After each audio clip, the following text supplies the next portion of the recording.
বিসমিল্লাহির রহমানুর রহিম।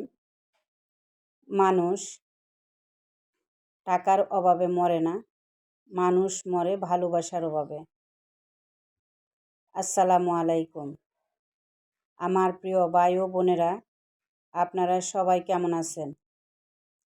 আশা করি সবাই ভালো আছেন। আমিও ভালো আছি, আলহামদুলিল্লাহ। প্রতিদিনের মতো আজও একটি নতুন ভিডিও নিয়ে আপনাদের মাঝে হাজির হলাম। আজকে আমি রান্না করব খাসির মাথা। সেই জন্য আমি প্রথমে পেঁয়াজ বাটা দিয়ে নিছি। তো এই পেঁয়াজ বাটাটা দিয়ে আমি ভালোভাবে ভাইজা নিছি তেলের মধ্যে, কারণ পেঁয়াজটা যদি ভালোভাবে না ভাইজা নিই পেঁয়াজ বাটাটা, তাহলে তরকারিটা স্বাদ হবে না। পরে আদা রসুন দিয়ে দিছি, আদা রসুন দিয়েও আমি ভালোভাবে কষায় নিব।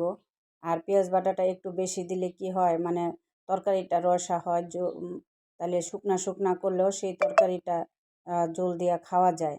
মানে ভুনা করব, পানি দিব না, খাসির মাথা পানি জল রাখলে খাওয়া যাবে না। তো এই জন্য আমি সব ধরনের মশলাগুলো দিয়ে ভালোভাবে কষায় নিতেছি। রান্না হয়েছে একটা আর্ট, এক একজনে এক একভাবে রান্না করে। তো রান্না যে যেভাবে করুক না কেন, মানে রান্নার স্বাদ হইলেই হয়েছে। তো আমি যে ভালোভাবে মশলাটা কষায়া এখন আমি প্রেসার কুকারে সেচ দিয়ে নিব। এই জন্য মশলাটা আমি প্রেসার কুকারে ঢেলে দিতেছি, দিয়া ভালোভাবে মিশাই নিব।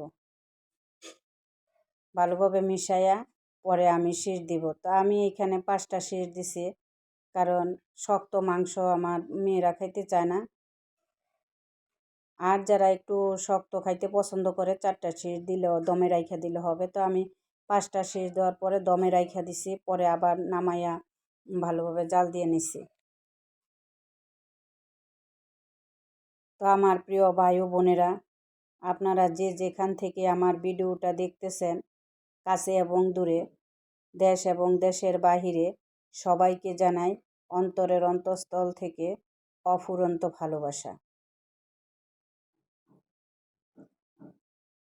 তো এই যে দেখেন, আমার মাংসটা 5টা সেচ দেওয়া হয়ে গেছে। এখন আমি প্রেসারগুলো বের করে নিতেছি। তা নিয়ে আমি আবার কড়াইয়ের মধ্যে ভালোভাবে জাল দিয়ে নিব। তা আপনারা দেখতে থাকুন। রান্নার পরে মাংসটা খাইছি, পরে আমার কাছে খুবই ভালো লাগছে, মাশাআল্লাহ, অনেক সুস্বাদু হয়েছে। তো প্রতিদিনের মতো ছোট্ট একটা রিকোয়েস্ট আজও আপনাদের মাঝে করতে চাই।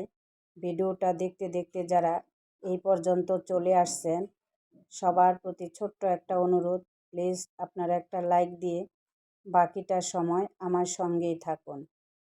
এই যে আমি জিরার গুঁড়া দিয়ে দিছি, একটু বেশি করে দিছি, কারণ খাসির মাথা তো এটা যার যার জাতের একটা গন্ধ লাগবে, এই জন্য আমি জিরার গুঁড়াটা বেশি করে দিয়ে নামাইছি।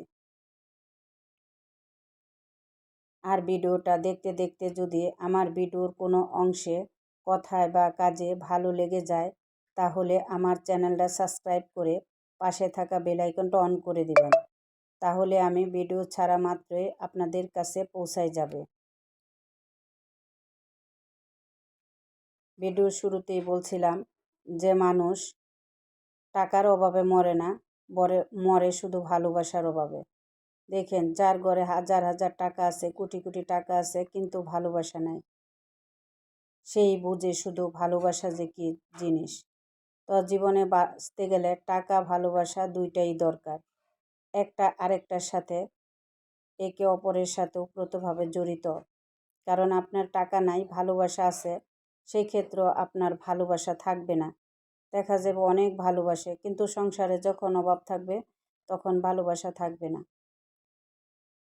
আর যখন ভালোবাসা, টাকা আছে ভালোবাসা নাই, তখনও দেখবেন এই ভালোবাসার কোনো মূল্য নাই। তারপরেও ভালোবাসার অভাবে মানুষ মরে কেন? ভালোবাসা এমন একটা জিনিস, ভালোবাসা থাকলে একটু কষ্ট করলেও ভালোবাসার মানুষের পাশে থাকতে জীবনটা অনেক সহজ হয়ে যায়। আর হাজার টাকা থাকলেও ভালোবাসা না থাকলে সেই মানুষটার সাথে, ভালোবাসাহীন মানুষটার সাথে থাকতে খুব কষ্ট হয়। ভালোবাসা এমন একটা জিনিস, যার জন্য সারাটা জীবন আফসোস করতে হয়। তো এই যে দেখেন আমি এইদিকে আবার লাউ তরকারিটাও রান্না করে নিতেছি। পাবদা মাছ ছিল অল্প একটু, সেইটাই আমি দিয়ে দিছি। তা আমি আরও মাছ দিতে পারতাম, অন্যান্য মাছ ছিল তো দিই নাই, অল্প একটু ছিল সেটা দিয়ে আজকে রান্না করে নিলাম। তো লাউ তরকারির মধ্যে মাছের পরিমাণ বেশি না দিলে আমার কাছে ভালো লাগে না।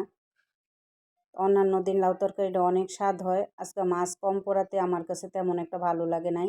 যা সত্যি আমি তাই বলতেছি, কারণ আপনারা আমার পরিবারের কাছের মানুষ, আপনাদের সাথে সব কথাই আমি শেয়ার করি, করতে ভালো লাগে দেখেই আমি এইখানে এখনও আছি। আর আপনারাও আমার কথাগুলো, আমার ভালো মন্দ সব কিছু আপনারা ভালোবাসেন, তাই আমি এত দূর আসতে পারছি। অনেক আপুরাই আছেন আমার ভিডিওগুলো দেখে খুব সুন্দর সুন্দর কমেন্ট করেন।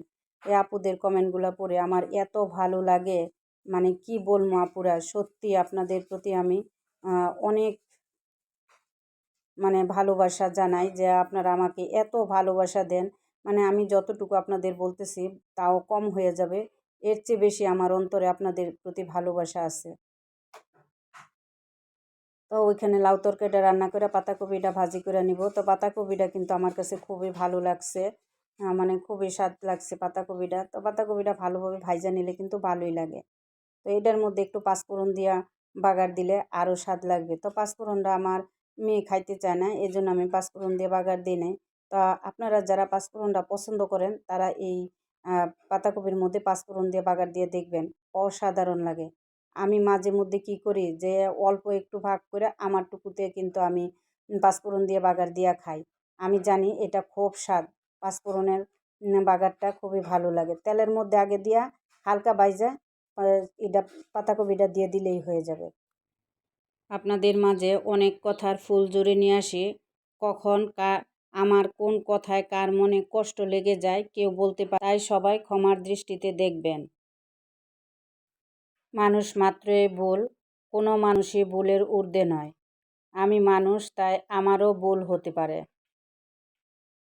তা আমার ভিডিওর নিচে অনেক আপুরা এসে স্প্যাম কমেন্ট করেন, প্লিজ আপনারা স্প্যাম কমেন্ট করবেন না। তো এই যে দেখেন দুপুরে রান্নাবান্না করে নামাজ পড়ে খেতে আসলাম। আপনারা সবাই আসেন আমার সাথে খেতে।